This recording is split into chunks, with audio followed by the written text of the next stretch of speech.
संधारित्रों का समांतर क्रम संयोजन, पैरेलल कॉम्बिनेशन ऑफ कैपेसिटर्स। इसमें आपने डेफिनेशन लिखी क्या?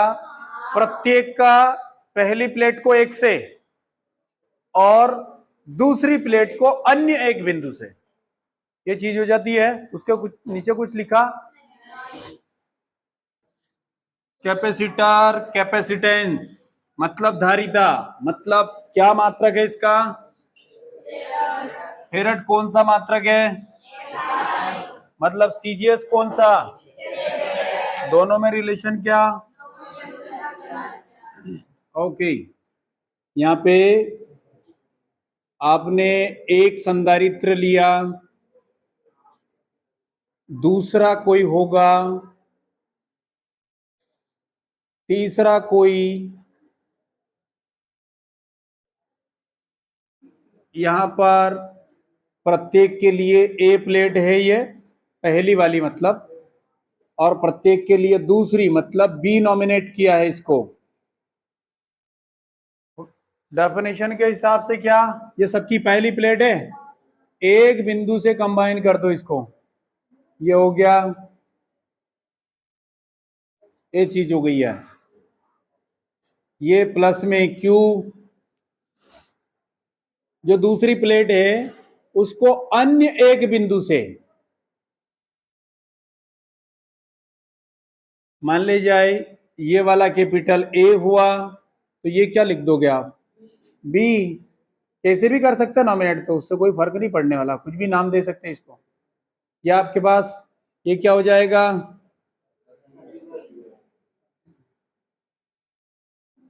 पृथ्वीकृत। यहां पर पहली प्लेट को या फिर पहले बिंदु को आवेश दिया जाता है और दूसरे बिंदु को पृथ्वीकृत।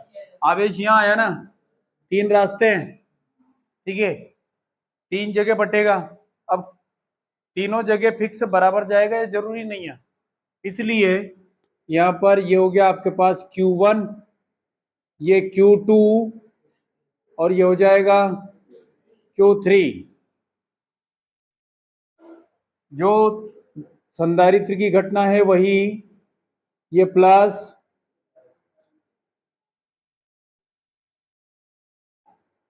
और प्रेरण की क्रिया से अंदर माइनस, बाहर प्लस।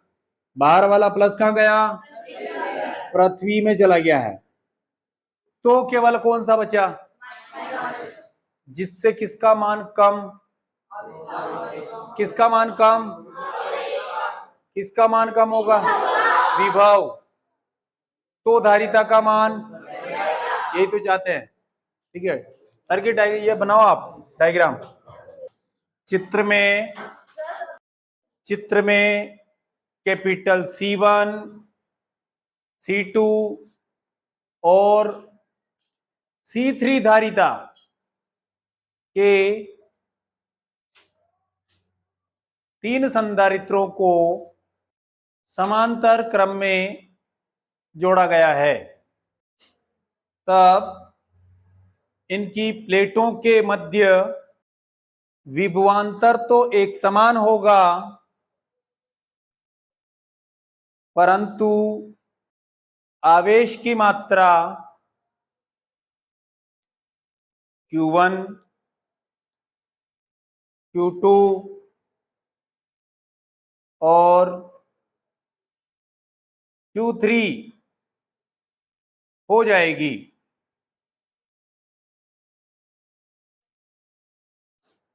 तब धारिता से, यहां देखिए भैया, धारिता का फार्मूला अपने को पता है, C बराबर Q बटे में V। अब अपने समझने के हिसाब से अपने फार्मूले लिख रखे हैं कि वहां पर कौन चेंज हो रहा था? विभवांतर V, विभव, तो विभव को कैलकुलेट करा था। अब यहाँ आवेश अलग अलग है ना, तो आवेश को कैलकुलेट करो, Q बराबर CV हो जाएगा क्या? ये समीकरण नंबर 1 हो गई है। अब ये सबके लिए बात करेंगे, प्रत्येक संधारित्र के लिए।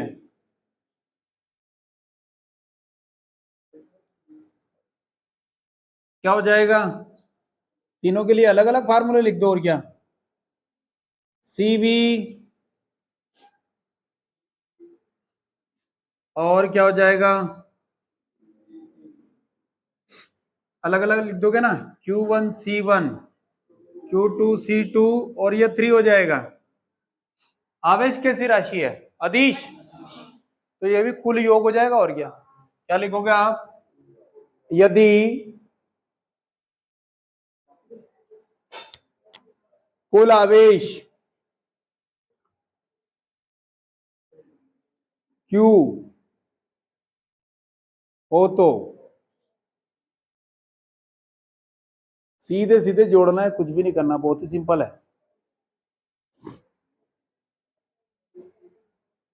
क्या करोगे, मान रखोगे।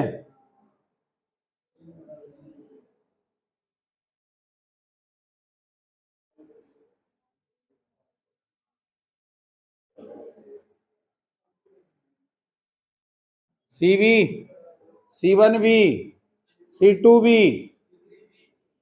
C3V, ये V कॉमन आके उधर कैंसिल हो जाएगा। सही है क्या पीछे तक, गोविंद। कौन कॉमन आएगा, किससे कटेगा, कौन सा V, लेफ्ट साइड वाला। सही है ये, तो डायरेक्ट लिख दूं क्या, C बराबर C1 C2 C3, अर्थात क्या लिखेंगे अपन, संधारित्रों के समांतर क्रम संयोजन में तुल्य धारिता, अब व्युत्क्रम शब्द नहीं लगेगा, वो उसमें था, तुल्य धारिता अलग अलग धारिताओं के योग के बराबर, या फिर प्रत्येक संधारित्र की धारिताओं के योग के बराबर होगा। ठीक है, व्युत्क्रम शब्द हट जाएगा इसमें से।